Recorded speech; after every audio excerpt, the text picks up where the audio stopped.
Hi, welcome to this channel on magnetic energy technology principles applications. This video is about jumping timelines, or in this model we would call it jumping event lines, but nobody knows what that is, so I'm just going to call it jumping timelines.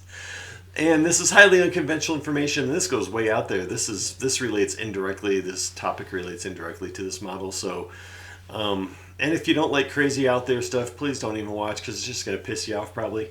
So let me review real quick about how this model views time. So time essentially doesn't exist; it's an illusion in this model. So what gives us the in this physical reality the perception of time or sequential events is a change in resonant pulsing that takes place at an extremely fast level, and in the future when we have magnetic quantum time like clocks, magnetic quantum clocks, they'll be able to get up to the speed at which reality changes, and then that will allow humanity and scientists and everything to analyze what's actually happening, because in this model everything essentially takes place outside of space and time, so all events take place at once, which gets extremely confusing. But then you throw in these energetic fields, and then it allows for a sequential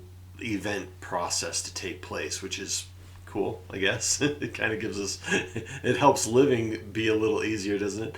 So certain events are locked in, and that could be like in our lives or on the global scale. So certain events, whether they're from the past or the present or the future, they're locked in. They essentially can't be changed. Or something that's part of this narrative that we're currently involved in on planet Earth. And then in our own lives, certain events are locked in as well. But then outside of that, we have this whole range, this parameters. And I don't want to say anything about free will being like wrong or anything, because in this model the real us making the real decisions and the real calls has what you want to, if you want to call it free will. But then you could say our physical selves, or people call our egos, relative to this incarnation that we have chosen to become part of, and all those neat metaphysical new agey concepts, we have this ability to choose in a certain given set of parameters. And so now, so you could go back in time and you could change certain events as long as those events take place within in certain parameters that are modifiable. Now, but keep in mind though, all the events are taking place at once, so you may try to change an event like in time travel, and then realize, wow, I didn't really affect anything else because everything takes place at once. And so this idea of cause and effect and sequential relationships is a bit of an illusion, but so you could say it's more correlative than it is cause and effect, that we assume so many things are caused by a linear timeline, when in reality they're really not. And when I mean reality is when we can get to a higher level and look at them outside of the current fields of influence that influence our events. So what, can you, is that even, I'm just going to ramble through this. So the if you want to look at like how our reality exists in this model, it's an analogy would be like a video game, like an RPG game. So it's this idea that consciousness does create a reality in some respects in this model. So let's say you have before you all these potential, all kinds of potential realities before you. But as your consciousness moves forward and it only is moving forward because there's an ever-changing field that changes at a nearly infinite velocity. But as our consciousness experiences the progression of change in that field, we choose certain things. So like we can do like this, so we can move around and we can do all these things. We choose those things, and we do it at conscious level, at subconscious level, it doesn't really matter.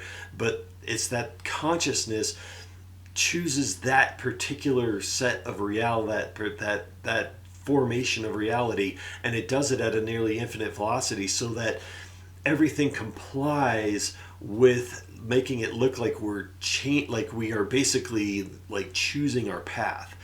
And And we are. I mean, we are kind of choosing our path. We are choosing it within a given set of parameters.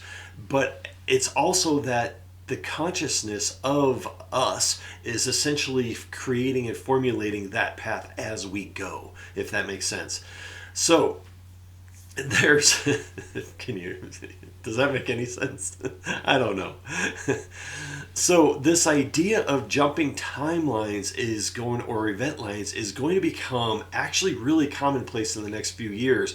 And this has to do with a lot of changes that are going on our planet. This has to do with moving into Ascension. It has a lot of things to do with big upheavals coming on this planet and in our world. And so this whole concept of, if you have a given set of parameters that you have the ability to move, like, throughout that ability to choose, and then you have different, let's say you have different levels of ascension that are available to us in that set of parameters, we can, and it's almost like another video game analogy, it'd almost be like leveling up. Now, there may be factors that cause us to level up that we are completely unaware of. So they may be something that we've already contracted out to have it happen at a certain time. It may be that we have actually made certain realizations or achieved certain levels of awareness. We've made certain heart-based decisions. And so we've actually gotten to a level of ascension that is related to us moving up to a different timeline, if you will, or a different event line. And now that could happen usually probably when people are asleep or they're unconscious, but it could happen while people are awake as well. And so it's like within that given set of parameters, you like, let's say you jump up a timeline or an event line. Now when you jump up, you have moved into essentially a different event line, and that's everything from your past and your present and your future has changed. So, but now keep in mind that 99% typically, now this could radically change in the next few years as we get into more radical shifts in consciousness and radical shifts in event lines, but normally it would just be like 99% of your environment or everything is exactly the same, and you don't even notice. But part of the difference is, like, you may wake up and go, wow, I swear that tree was in a different location or whatever. It could be anything. And you may be the only one that notices, or you may not notice anything at all. But what's happening, though, is you're now in an event line that allows certain coming events to take place that could not have taken place on that other event line. Now, and the past has changed as well. Now, not locked in events. This isn't really about changing locked in events. It's about changing events that are in that flexible area, that gray area. And so events in your past may have also changed that allow for these certain future events. And I have to use those terms so it makes more sense. But to have those take place. And so it could be all kinds of things that we jump event lines for. Like, so for example, you may have taken an injection that was coerced upon you by society, but now you have jumped event lines to where that event, because it wasn't locked in, it was maybe just a choice out of fear, and it was in that gray area. That event no longer has occurred on the event line that you're in. So whatever was put into your body, or whatever, it could be all kinds of things that have happened, that no longer applies to the event line that you are now in. Now this could start affecting millions, if not billions, of people. And this is a cascade of evolution in society that is going to be taking place, like, radically in the next few years. And this is like a grassroots movement from a spiritual level, if you want to say that, because it will ultimately lead to larger shifts of society jumping event lines together and changing it really changing the reality and the future events that they are subjected to or that they will be involved in. And part of this is the end goal of this is the preservation of the maximum number of humans through this transition and the cycle that we're going to. So it's really about survival of humanity, but it's also trying to ensure that the maximum number of humans make it through this.